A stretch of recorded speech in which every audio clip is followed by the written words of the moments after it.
Now, Erie's premier podcast. News about music, health, and what's happening. It's Breakfast with Nat the Hat in the 814. Sponsored by Erie Insurance.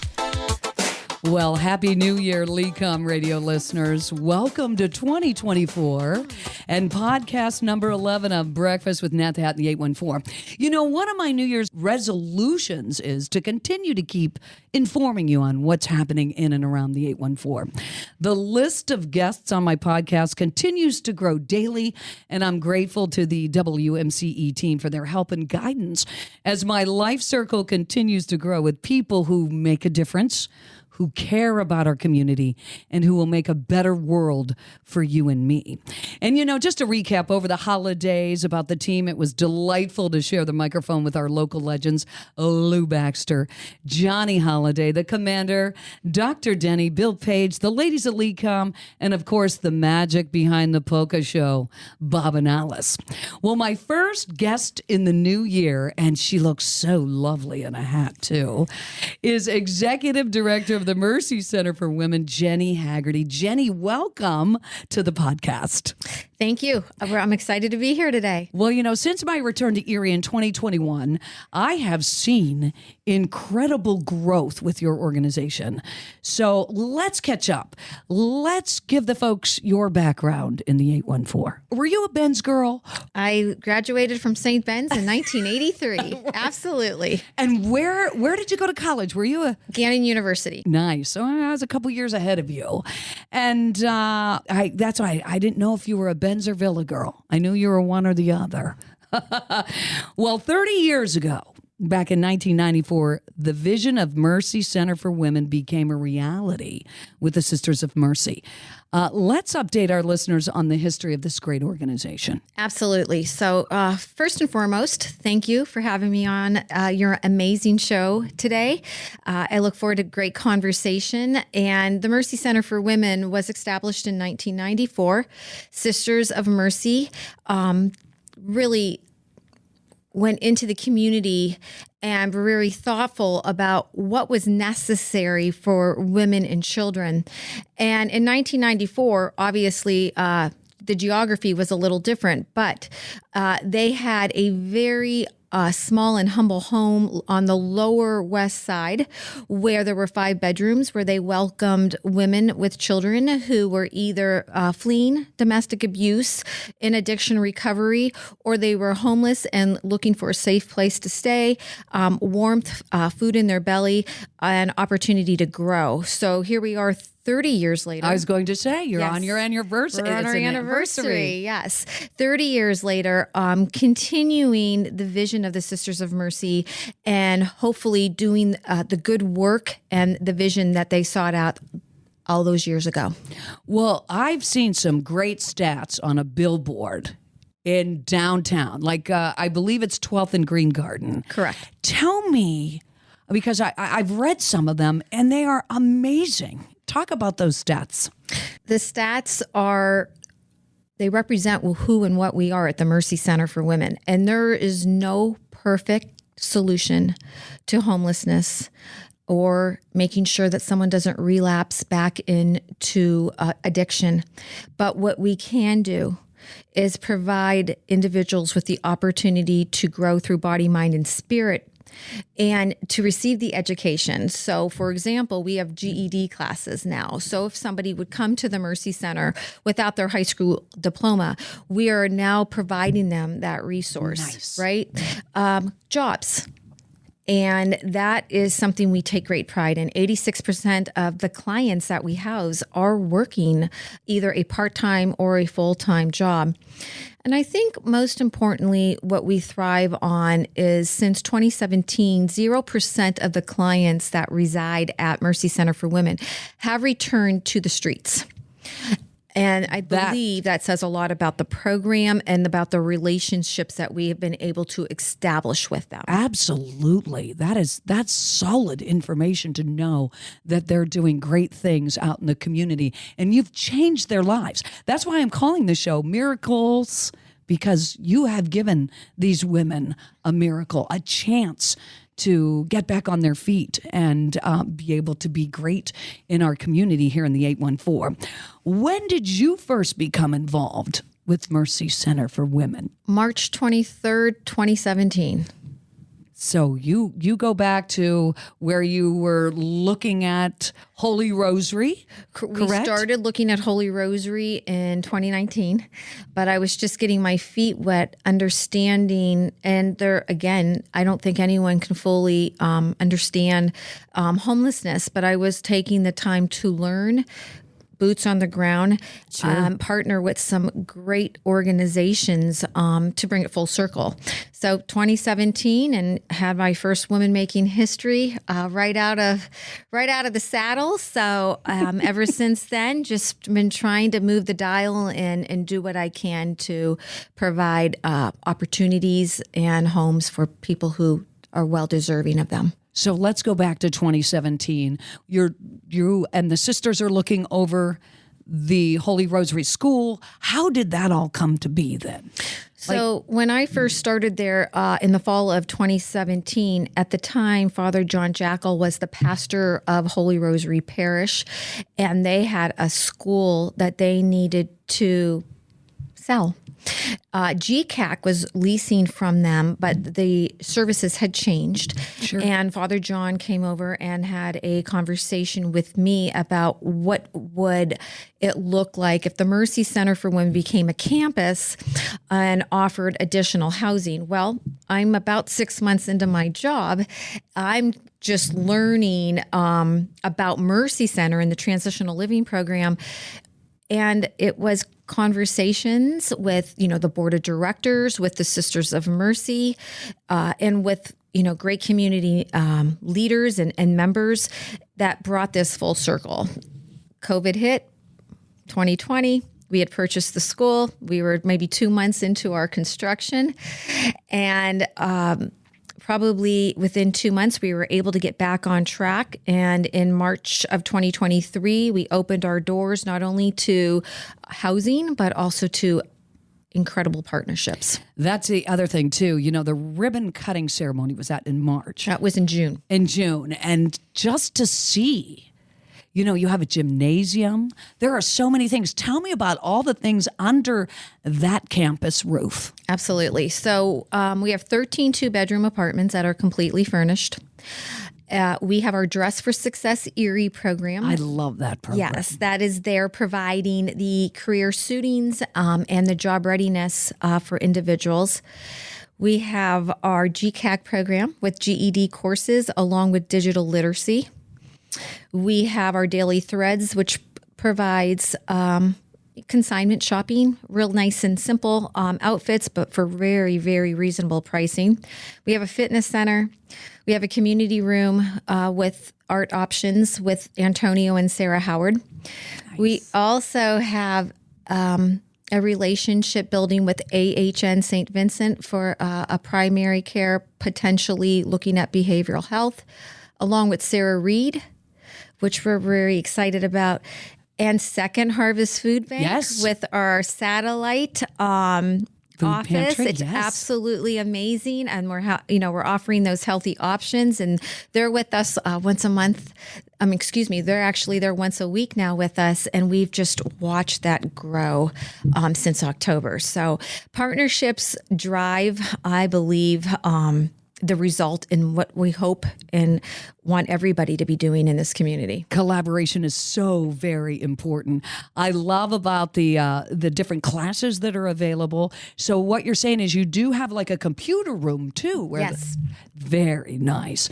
Tell us about your funding sources. How did we go about getting all, if I recall, when you cut that ribbon for the MAC, you were debt-free. Correct. Tell me more. You're a mover and a shaker there, lady. Thank you. It's a blessing, and yes. I can't say it any more than it was a true blessing. I worked with Ted Wood as our consultant, who was on me, making sure that the I's were dotted and the T's were crossed, but more importantly, the philanthropy and the cultivation of donors and foundations and businesses, and the grants that we were able to receive through the state, through the neighborhood assistance program, allowed for that project to be paid in full. And I believe that that is a huge accomplishment, because what you don't want is for someone else to be working and worrying about a debt for a much needed facility. But yeah, we are debt free on that building, which is a blessing. That is fantastic. You got your classes, the gymnasium, Dress for Success, your thrift store, so much under one roof. Are you full? We are. We're full in both programs. So the need to house men, women, and children has grown substantially. In 2023, we at the Mercy Center, we track how many phone calls we get a month regarding housing. So an example would be in the month of November, there were 70 individuals who reached out to Mercy Center for housing. I have a waiting list of 55 women waiting to get into the transitional program. We have a waiting list of about 15 looking to get into the Mercy Anchor Community Center. So the need to house is surreal. And I wish we could take all these buildings and provide the housing and the wraparound services that the Mercy Center was able to accomplish throughout the county, because it's incredibly necessary. I think, and that's very important. It's not only happening, like you and I look out the windows here at 11th and State Street, and we see what's going on the streets just downtown alone. But in the counties too, there's so much going on in the counties that we need to focus on. Is there a vision, Miss Jenny, with your organization? There's always a vision. Right. With any organization, but as part of the Erie Home Team, I'll go back a step. When you talk about the county, we focus so much on the 16501 zip code that we forget about Corey, Northeast, Albion, Girard, where homelessness has increased. So the county is the county. It's not just one zip code.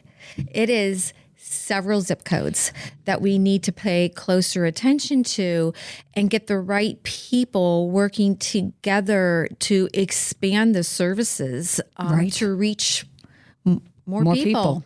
You know, I live in Girard, and there is a woman that helps with homelessness out in Girard, and they are putting them up in hotels. And I had said, you know, I had seen a building that I thought that might be accommodating to what her and her organization were doing. They were unable to, it was already sold, but I was in shock knowing that in my own neighborhood, there are people that cannot find housing and are out on the streets. And you're right. I mean, the county, we need to focus more on what's going on out in the county. The county is human services. 70% of that budget is allocated for human services. Right. So we have to really start to focus more on how we can all come together with the city. Right. As it is primarily a homeless issue downtown, and how we can become better and partner more, and not worry about whose budget's going to cover what expense. When we start to look at people as expenses, then we lose sight of why we are here to do the work that we are called upon to do. So I'm hoping and praying there will be some solutions here in the future, and that people will start to realize that it's more than just putting someone in a hotel room, which is a great gesture. It's finding them permanent housing, education, jobs, and childcare, and making sure that they have all those services at their disposal. And Jenny, I would love to see your organization branch out into these outlying areas to help, because your vision since 2017, look what you have done. Tell me a success story of one of your women. There's a lot, but one in particular is we received a letter from a young female from Muncie prison. And she was looking for housing. She was there for about 8 years. She was looking for housing. She was looking to reunify with her daughter. And they send the letter to myself and my director of client services, Anna Brzezowski. And they're beautiful letters, but we were very unfamiliar with prison reentry. And typically, we in the past would ask that the individual had a little bit more time somewhere else before coming into the Mercy Center, but we took a chance, which was exceptional for both the client and the Mercy Center. And she came to us. She stayed with us for about 8 months. She was able to reunite with her daughter. And she graduated from our program, now back home, working a full-time job. Her daughter now lives with her, and she's taking classes. So to me, taking that chance on someone Sure. Was worth everything. Are there any other organizations that we know of, off the top of our heads, that fills that void of a woman coming out of prison and trying to re-enter society? First and foremost, all the organizations, agencies, and housing programs are exceptional. I am a true advocate for EUMA, Erie Dawn, Community Shelter Services, Community of Caring, and the list goes on, because we are all called upon to do something different. As far as the prison reentry program, I would not be able to answer that honestly. I know just from our perspective what we were able to accomplish. And since then, we have housed 2 other clients from Cambridge Springs Prison. So my concern, my vision is just making sure that we're providing them with the housing if we have it. And if we do not, just working with the other agencies to see who can be a source of opportunity for them. Great. So collaboration, very, very Huge. important. Very, very important again. Tell me about the children that you have. Well, right now we have 18 children at the Mercy Center of all different ages. And I think that's where, including myself, sometimes lose that sight. We are so focused on the individual that we forget the trauma that the children face of a mother who perhaps chose drugs over her child and was able to reunite with her child, but the process and what these children were subjected to. And they're in school, they're thriving, they're happy. Over Christmas, a few of the children had shared. I was going to say. This was their first Christmas in a while. It'd been a while where they weren't in an emergency shelter or on the streets or in a car, where they were able to enjoy some beautiful gifts provided by many wonderful community members, have a great Christmas meal, and be with their families. And I think that says a lot for the program, and a lot about keeping the focus on the children along with men and women. Speaking of, drug related, these women have a tough time, and I've been around addiction my entire life, and I see it. And how do you cope with that? If they're coming clean or whatever the case may be, do they have to do something or other? Do they have to test to make sure that they are that way? So before the Mercy Center for Women can accept a client into housing that has had a history of addiction, they have to be in recovery for 3 months. That could be through the Gage House, the Gadenzia programs, City Mission, but they are the experts in drug and alcohol. The Mercy Center provides the housing and the case management to make sure that they're right on the path. But they do have to have at least 3 months clean, because we don't have the professionals. And that is one thing we pride ourselves on. Talking about collaboration, I will share with you either it's the Gadenzia folks or Erie County Drug and Alcohol that we have meetings with regularly. We want to make sure we're doing it the right way. And if we don't have the staff that perhaps has that expertise in that area, we want to bring and build those relationships so the clients have everything they need on site. And if they don't, making sure that we're guiding them in the right direction. Does not it feel good, so very good on the inside to know that you have survivors Absolutely. living amongst you, because it's very, very hard. Addiction is tough. I many times have shed tears because we're not perfect.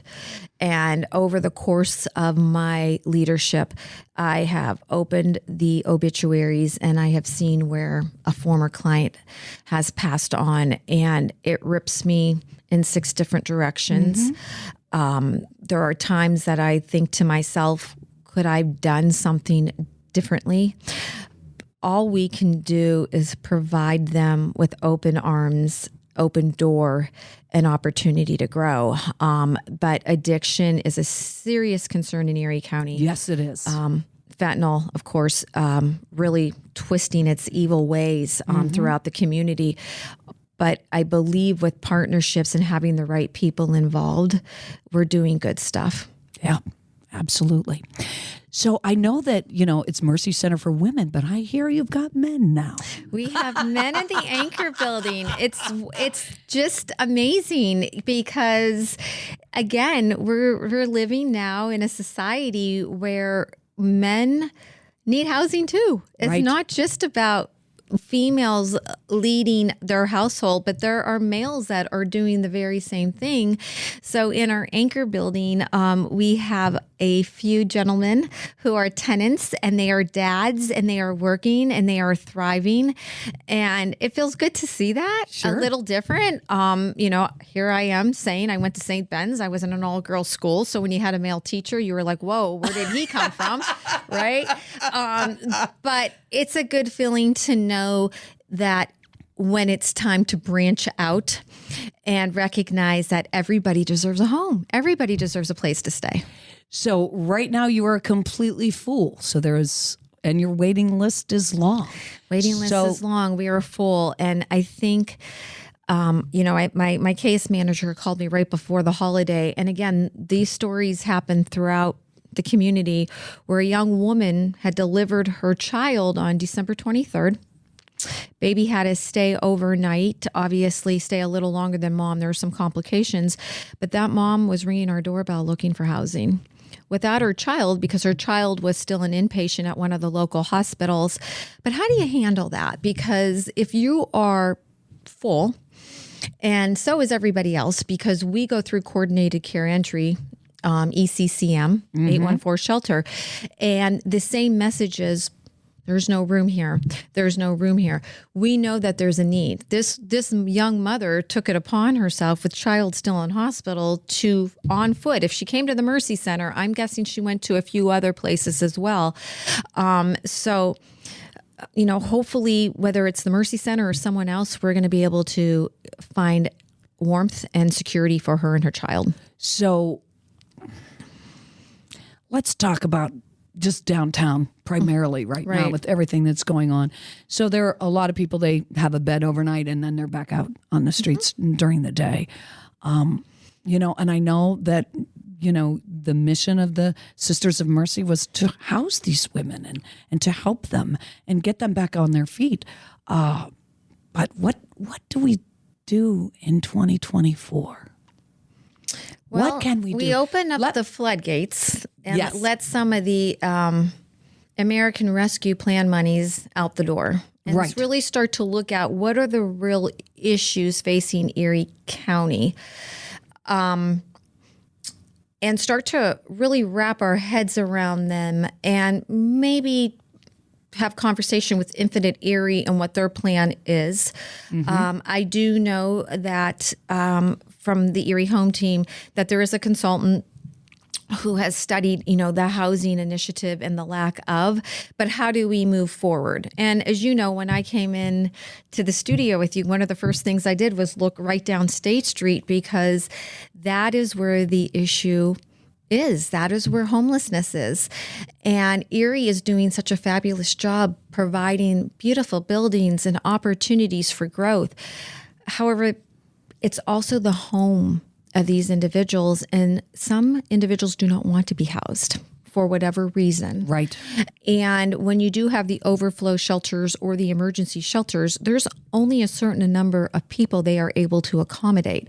So again, it's leaders in our community coming together and identifying individuals who can come to the table and work on solutions. We already know what the issue is, but what's the solution? And Human Services falls on the county, but the city's responsible as well. Yes. And the other thing I don't think we've really discussed, I mean, we discussed addiction, but as we know, a lot of these people are mentally ill. Correct.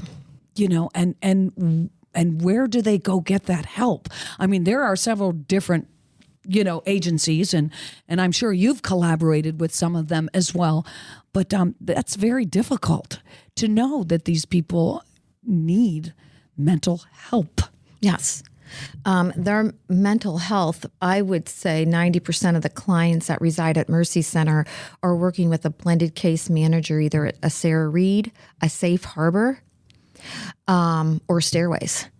And it's necessary because, again, whether you're abused or you are recovering from addiction or you're homeless, you've been traumatized and you need those resources to holistically piece you back together. Right. Everybody's broken, but we need the social workers in our community. Obviously, there's not enough of them. Mm-hmm. And the work that they do is phenomenal, but there's still a lot of work to be done. Yes. And to their credit, many of them will, go that extra yard and take on another client. But we also need to build those resources as well. Yes, and get they go other hand people. in hand. I couldn't say it better. Jenny Haggerty, Executive Director of the Mercy Center for Women. Jenny, so 2024, I look at that brain of yours and I know that you're constantly stirring it up. We've got, tell me what Mercy Center has on tap in the new year, and then we'll talk about the women making history too. Sounds good. Well, that's obviously a part of it. Yes. We're going to be doing our Pedal for Mercy in September, which everyone hops on their bike and gets to enjoy a beautiful ride in Northeast and in Finley Lake. We're going to be celebrating our 30th anniversary, so we'll have a gala at the Bayfront Convention Center just to recognize, again, it goes all back to the Sisters of Mercy. We never lose sight of it was their mission, their vision, and we're here to carry it out. So just a lot of great things. I haven't bought any other buildings as of yet.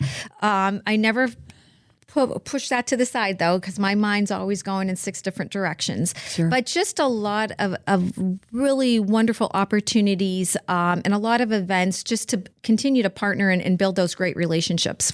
Right. So when is the Women Making History this year? Women Making History will be the last Monday of March, which I believe is the 30th. And we will be announcing within the next 2 weeks who those recipients are. We're looking forward to that. That's exciting. I've been there. Yeah. I've been there. It's a fabulous program. Yes, it and is. we have, and what we will be doing a little differently this year is we really want to identify women that our women can identify with. Right. And I think that's very important. And honestly, the nominations that we have received are remarkable. So I think it's going to be very difficult, but I think it will be individuals who just spark and ignite and empower anybody in our community just to go to that next level. I love the spark, unite, all the right words, Jen. And for all of us here in the community, we appreciate everything that you have done since you have ignited Mercy Center for Women and the MAC and so much going on. And I don't know. I see you doing a lot more coming up here. And I believe there'll be some more buildings that you will focus on, and you will make sure that you get to take care of those people that are in need. And it's all around us. So thanks for coming in today. What a great start to the new year, Jen. Thank you for having me. I'm excited to welcome Ainsley Brozick, Executive Director at the Experience Children's Museum, to the show. Ainsley and I have a storied past. We worked together on many marketing and media events at the Erie Zoo, didn't we, Ainsley? We did. You made it sound mysterious. Thanks for having me. It is good to have you on the show just up after the new year. How were your holidays? Good? Good. I mean, I have 3 kids, so, they keep it fun. They're all older now, of course, but, we have hockey tournaments and soccer tournaments, and they keep me quite busy. I was going to say, you're running all around. I am. Like they say, a chicken with your head cut off. Yes. Right? Someday I'm going to miss it, though, right? Well, yes, absolutely. Well, you were born and raised in the 814. Let's look back on, let's give the folks a background. Oh, geez. Okay. High school. High school. So I went to all the public schools. So I went to Central. I was a tech grad. Well, back then it was tech. It changed its name so many times, but so you were a Central 1998 grad. Okay. Yeah. And then I went to Penn State Barron. Oh. I actually went to IUP for a year to be a teacher, which is kind of funny because I am the director of a children's museum. And I did one class where I had to sub in a room. And I was out. I said, I cannot be a teacher. So it's kind of ironic. And I switched my major to communications. So I have a degree in communications from Barron. And it was the best decision because I was able to do internships right here in Erie, in my hometown. I've always thought Erie was a great place to live. Awesome. And a great place to raise a family. Sure. So I was always really connected to the nonprofits that were here. I did a lot of volunteering in my college years and whatnot. And so that's where I got my start. I leave town in 2011. I return, and all of a sudden, I see you at the MPP conference. I'm like, oh my gosh, Ainsley, it's so good to see you. What are you up to? And wow, was I blown away about all the things that are going on with you. Yeah. When did you move into the position of executive director at the Children's Museum? So I got that position just over 10 years ago. You've been there a while. Yep, 2013, September of 2013. And, I love to tell the story of where we've been. Please do. Because Please do. It was, it's a great organization. It's a young organization. It was founded in 1995 by a group of women from the Junior League. I took Dylan there a lot when he was younger. I loved the museum. Really, really solid start. But when I came in, the museum was on some rocky times. And I love to tell that portion because it wasn't all sunshine and rainbows. We had to really dig deep and work really, really hard. About 10 years ago when I took over the museum, it was struggling to pay its bills. It wasn't necessarily recognized as the cleanest place to take your children. Sure. And, the exhibits were old mom and pop exhibits. And so I knew when I came in, I had to be a changer. I had to really shake things up.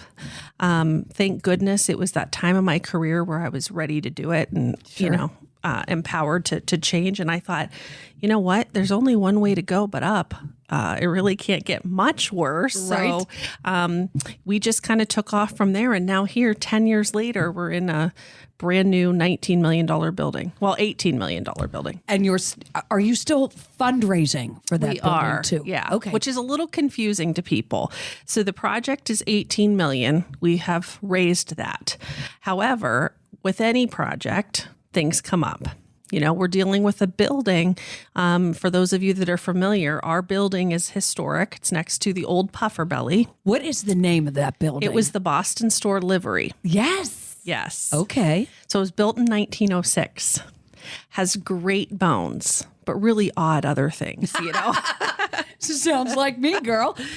So we have found some interesting things that we did not know until we started working on that building, which was phase 2. So our costs have increased a little bit more.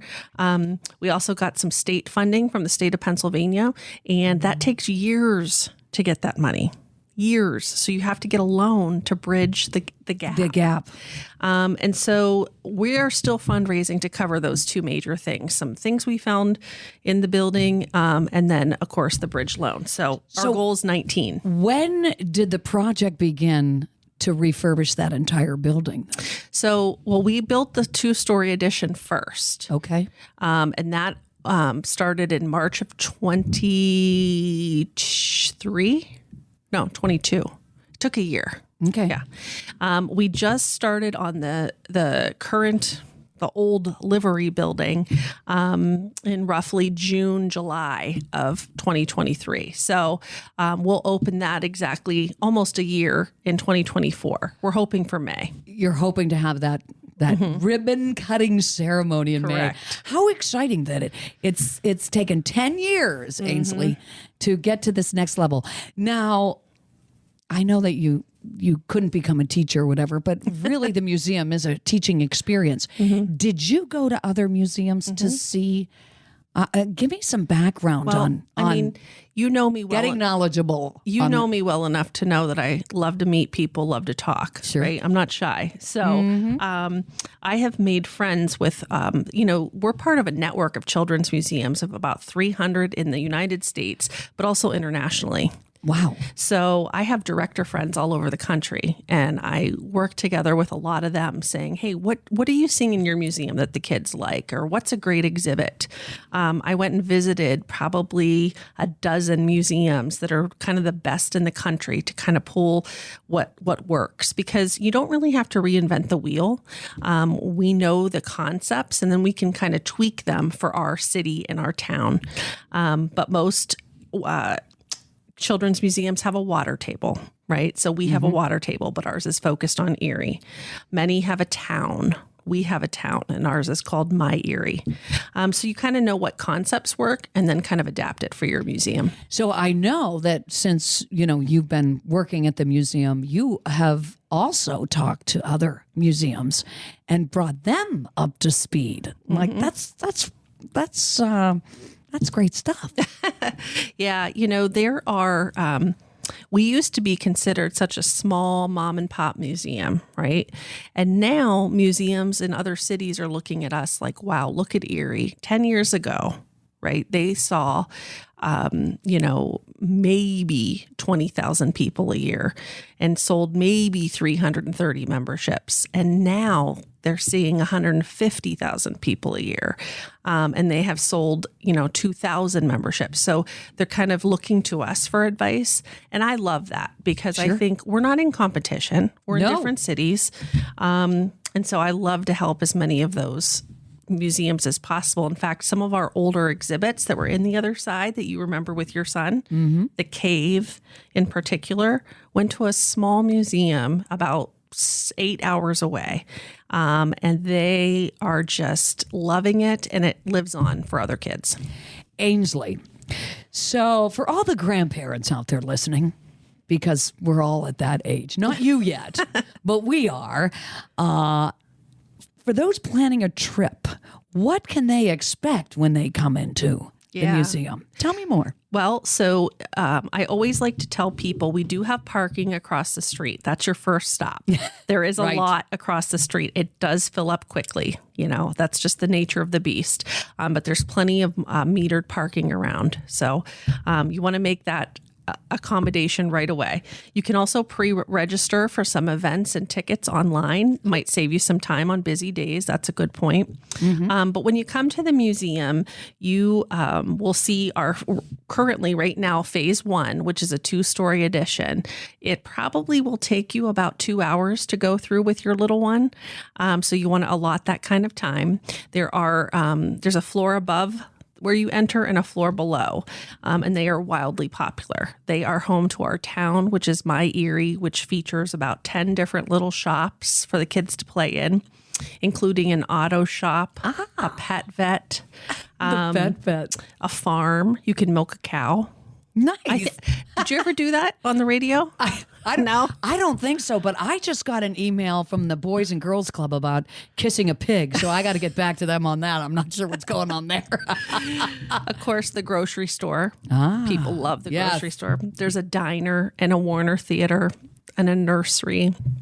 It is the most adorable little place. And I've been teased a little bit. There's this auto shop with a kid-sized car that teaches you how to change your oil, how to change your tire. And I've had some people say, Ainsley, you really should go up there and practice, because I don't know how to do any of that. But, we're teaching life skills. But what I love about this area too is it's a place for kids to learn what makes a community. So we say, somebody is our car mechanic. Somebody works in the grocery store. Somebody grows our food. Somebody takes care of our pets. Somebody watches our babies when we're, sick or when they're in the hospital. So it's just a really sweet little place. So that's on the second floor. Speaking of memberships, if you do get a membership, is it just for Erie, or can they go to any of the museums? No. I know. So one of the changes, in fact, we are trying to get the word out. So when we open this new museum, we have a reciprocation with all other children's museums that are on the ACM website, which is Association of Children's Museums. Okay. It could be half off. It could be free admission. They set their own policy. But all of our memberships come with that. And we just became a science center. So we are a member of the Association of Science Centers, like Carnegie Science Center in Pittsburgh is one, Great Lakes in Buffalo, New York area, or Cleveland. So you can use that reciprocation for science centers as well. And most of the science centers are completely free. I just had a lady tell me the other day, oh my gosh, your membership got us in free to a science center when we were out of town. So It's a great deal. it is a great deal. So I know that you do some collaborating in the community. And I just had Jenny Haggerty on from the Mercy Center for Women. I know you do some stuff with them as well. Yeah, my pal, Jenny. Yes. So, the Children's Museum, since I took over, we're really trying to change our focus. We are really here for the community. A lot of people look at us as maybe a recreational, educational facility, and we are those. Right. But we also want to be a community hub. So we want to be a place where we host events and are a funnel for information that needs to get out for the community. We do a ton of outreach. We worked with Jenny. We went and did some outreach to her home, the Mercy Center, and worked with the parents and the little kids that live there. We love to do any kind of collaboration. We're working with, Hammett and doing some potential babysitting classes and things like that. We've been a hub for the Diaper Depot where people can get free diapers, coat drives. We really want to be that place. When you think of community that involves families, you think of us. And I recall when I popped up your website, it said a family that plays together stays together. And my mother would always say, as a Catholic girl growing up, if we pray together, we stay together. But that's the same when it comes to being, I gotta tell you, it's rough to see these kids. They're all on their devices and they're not communicating. And there is so many wonderful things to do in this community. Yeah, that involve putting those things down. I love to tell everybody, childhood is so short. My baby's 11. Your baby's grown. Yes. And you only have these precious years, right? They're going to remember that mom, played in the grocery store with them, or, helped them milk the cow on the farm, or built something with the blocks. They're going to remember that stuff. And that's what we want to do. We want to create those moments. And I think to myself, for that reason, people will say, what's the Wi-Fi password at the museum? And I'm like, I don't know. And I truly don't. Good for you. We also don't publicize it, because in that moment, you don't need to be on your phone. Right. You need to be present with your child. Then I saw this thing. You have a mobile museum. Yeah. Who's driving that? Well, have you seen my driving? I do not, but the educators do. And that's a great program as well. So, there are some kids that can't get to the museum. And there are some places that, maybe it's just a little too far for a field trip. And so our mobile museum takes the show on the road. So we take museum exhibits and take it to them, and programming. Wow. A lot of after school programs we do. We have a Girl in Science program. We have elementary engineering programs, all kinds of things. And so they actually match the curriculum that the kids are working on. My educators were literally plucked from a classroom. So they're certified educators and great programming. I also like to say, when we go on the road, we go to Corey, we go to Union City, we go to Girard. Love to hear that. East Springfield, because we're their children's museum too. And so sometimes Glad to hear that. We can't get those kids into the museum for a field trip, so we drive to them. That's so like, what exhibits do you take on the road?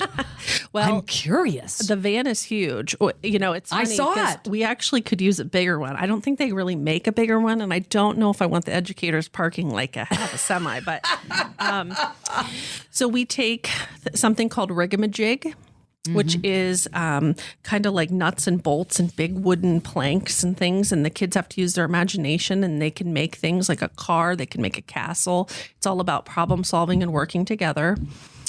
We have a flight lab that's basically a big air tunnel that they take. Now that needs electricity, but Yes. we do take that.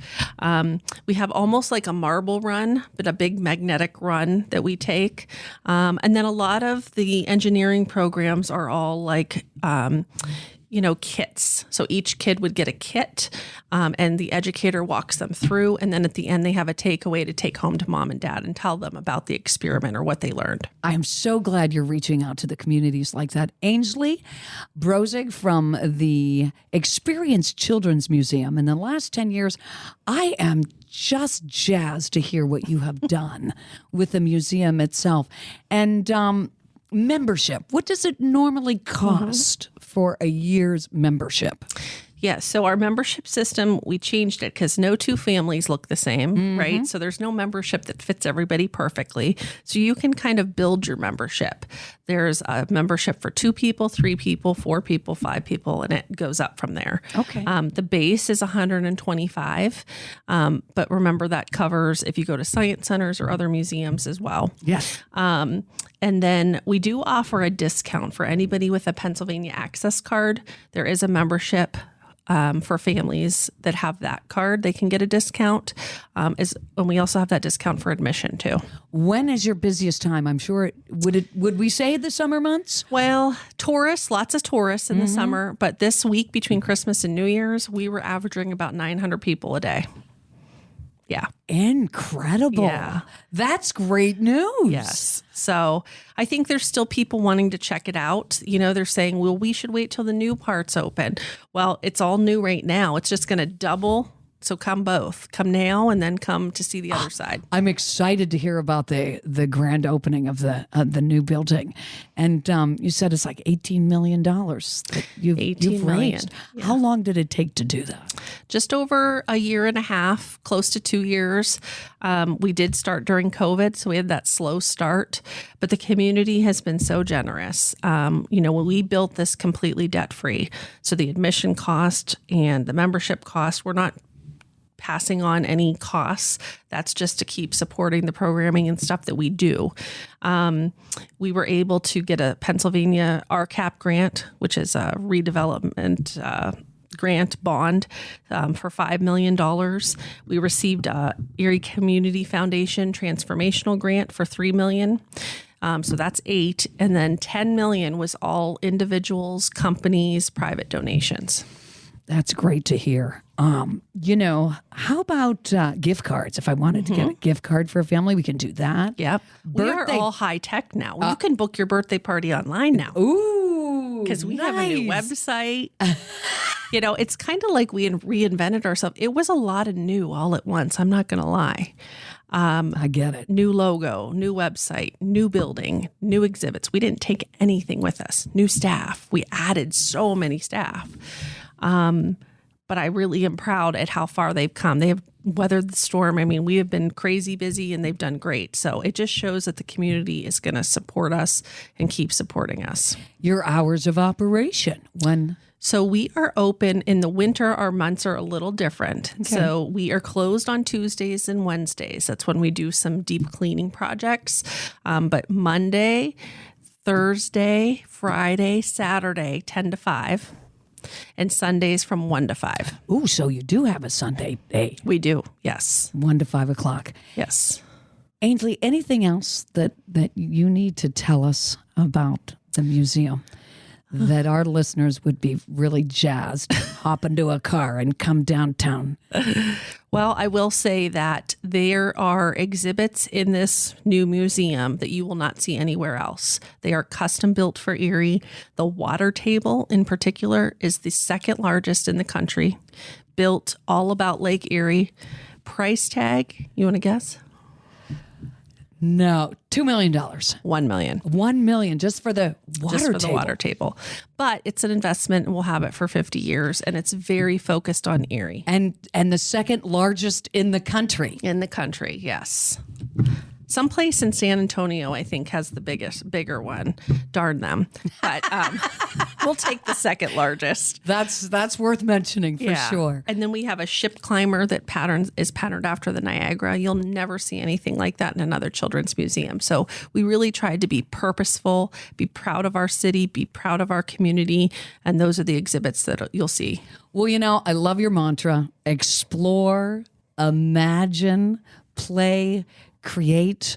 And those are the moments and the memories that you'll have with your children and your grandchildren. And no better place to do it than down here at the Experience Children's Museum. Thank you, Ainsley. Thank you. For having such a great vision. And I'm jazzed to know that you've been doing this for the last 10 years. Time flies when you're having fun. Yes. And the remarkable funding and the bringing the Children's Museum back to life. You are important to our community, and we certainly appreciate continued success to you and your team. And if you could just do a shout out for the hours one more time before we take off here. Sure. 10 to 5, Monday, Thursday, Friday, Saturday, and 1 to 5 on Sundays. Thank you, Ainsley. Next week is all about a healthier you in the new year. We will have Dr. James Lynn, the president of the LECOM Institute for Successful Aging. He's coming in along with Matt Probonic, and I know that I'm going to have to sit here and really reevaluate my eating habits. Yes, he's going to say. And my exercising. So they will share their extensive knowledge on how important it is to take care of you. So I am going to leave you now with a great quote as we start out the new year. I thought about this one, and may we all have a vision now and then of the 814 where every neighbor is a friend. You've been tuned in to Breakfast with Nat the Hat in the 814, sponsored by Erie Insurance on 88.5 and 102.7 LECOM Radio.